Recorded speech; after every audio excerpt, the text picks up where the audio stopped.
The night of May 10th, 1933, Paul Joseph Goebbels stood out in front of 40,000 German citizens.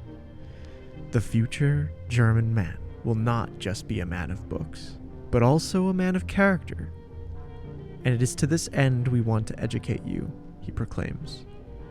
As university students and police alike burned 25,000 books, all found, turned in, pillaged, and confiscated from not just the people, but universities and public libraries. These books were deemed un-German, and all the while taking fire oaths and bands played, and it was a celebration, German culture being saved from outside influence. To them, it was a joyous event. Many non-German authors, of course, Scott F. Fitzgerald, Ernest Hemingway, Helen Keller, Jack London, Upton Sinclair, Oscar Wilde, Isaac Babel, Fyodor Dostoevsky, Victor Hugo, Romain Rolland, but many primarily German authors too. Einstein, Engels, Freud, Kafka, and of course Marx, and many, many others. These students wish to purify literature of foreign and mostly Jewish influence. What makes these books scary? What were they purifying? What were they hiding? Recently, I saw firsthand in the LA County Museum of Modern Art, the LACMA for short, an installment called The Library of Unborrowed Books. Now, a great many of these books were books on how to learn a language or foreign tennis, things that might be understandable to have never been checked out before. But I suppose I couldn't help but think, what if somewhere buried in these 10 shelves was wisdom, knowledge someone's never read before, written but eternally lost, now put on display, barred by a wire for the uncaring eyes of the public, a light shone upon it as though being paraded through the street, and mocked for failing at its one duty as a book: to be read.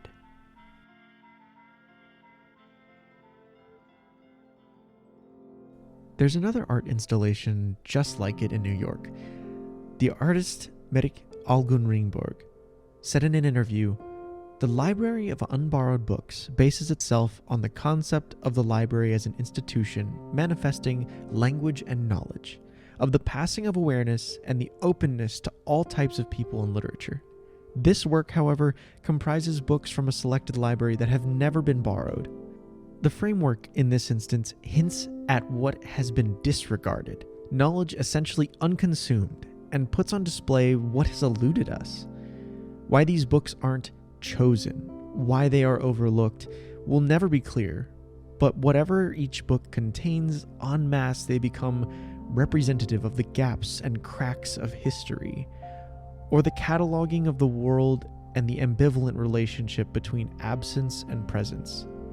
In this library, their existence is validated simply by being borrowed, underlining their being as well as their content and form by putting them on display in an autonomous library dedicated to the books yet to have been revealed." Obviously, that's a little grandiose. It's just a book. But if one of the world's most authoritarian regimes was terrified of these little abominations, perhaps there lies something to them that should scare those who control with authority and fear. In fact, I took a picture on the same trip of a different bookstore. I took a picture that would send chills down the spine of any dictator. Everything, and I mean everything, was completely sold out. It was the only section of the whole bookstore that I could see the back of the shelves, let alone where every single book was gone and purchased. Politically active, anti-authoritarian, mutualistic citizens are a pundit's worst nightmare.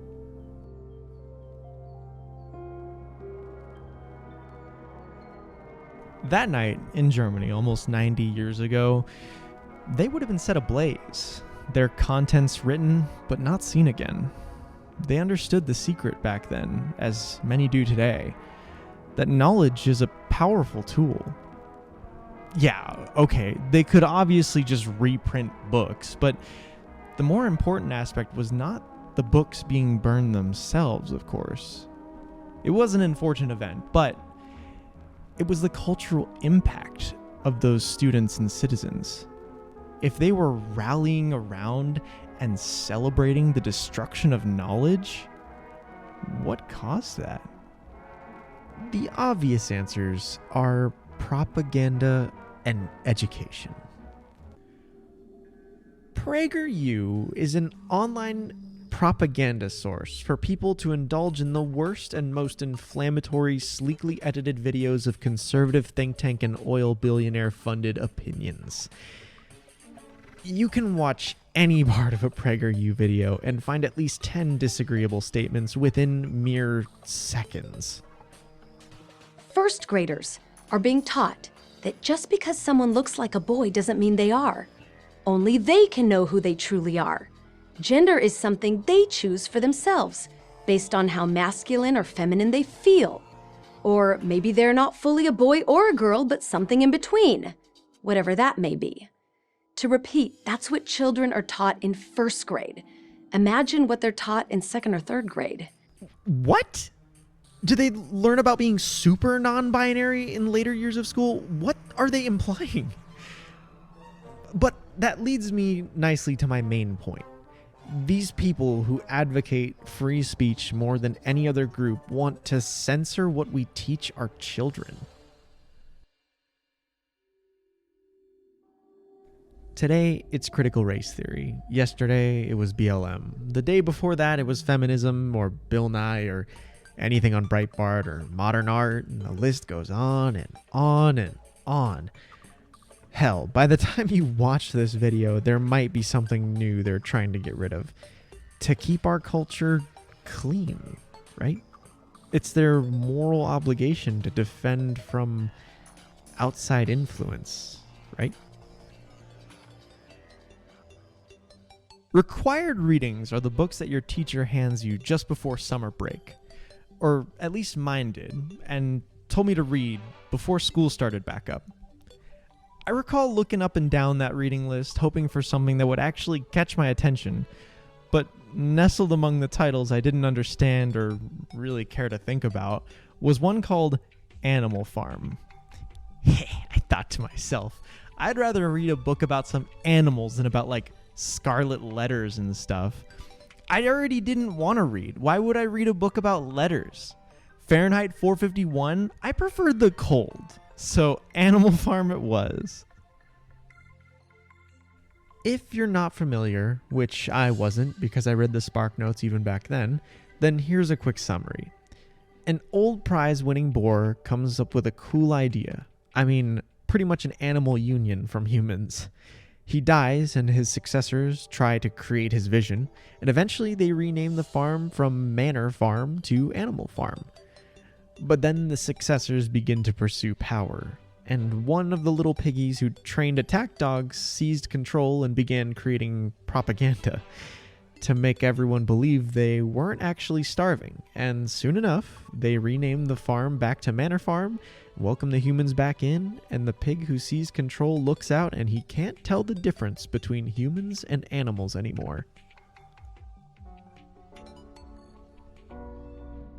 Wow. Okay, needless to say, when I was in high school, I didn't pay attention. And in my young conservative-oriented mind, I was like, yeah, humans bad.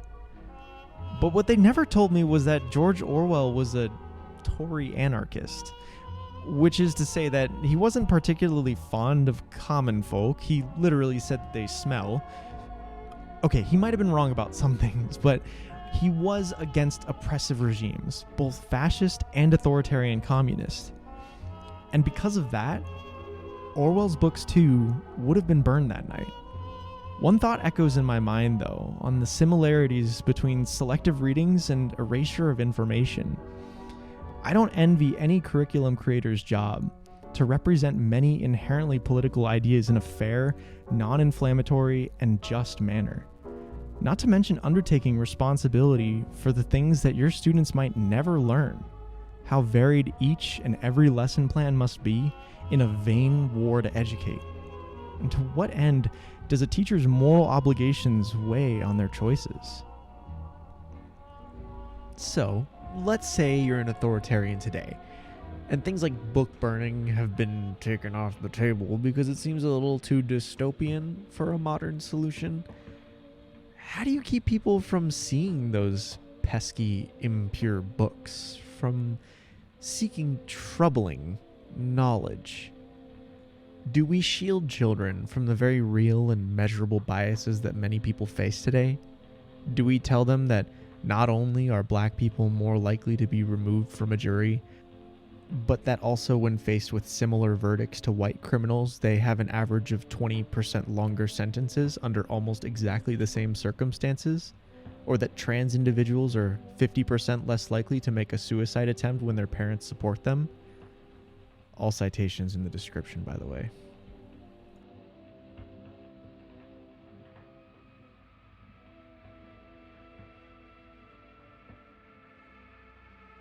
The trick is simple. Tell people that their opponents would be the one to burn your books. Cut off your fans from all other forms of information. Make them dependent. Then lie your fucking ass off. Instead of burning, just bury it in mountains and mountains of outrage. Make your voter base scared, angry. Tell them transgender people are coming for your children. Tell them that black people are more violent. You can see the murder stats are way out of proportion. Tell them that BLM is just an excuse to riot. Tell them Antifa are the real fascists. Don't give them time to think about the facts. Tell them they're being persecuted and that their culture is under attack. Tell them that all other media is evil, lying press. Don't look at who funds Fox News and Breitbart or the Daily Wire. Make sure every viewer knows that they are part of a war for everything they hold dear. All this to say, when people tell you to look the other way, that children shouldn't be taught, that voices should be silenced, especially when the loudest voices in the world scream about being persecuted with a nightly audience of 4.3 million and growing, when your enemy is both as weak and as strong as you need them to be, when people call for purification, ask them, what are they hiding? Sometimes the truth is uncomfortable. It's scary, and people prey on that fear. People are hungry to understand why the problems in their country exist. It's no different than a snake oil salesman peddling a panacea. All I would ever ask of people is to try to peer behind the veil.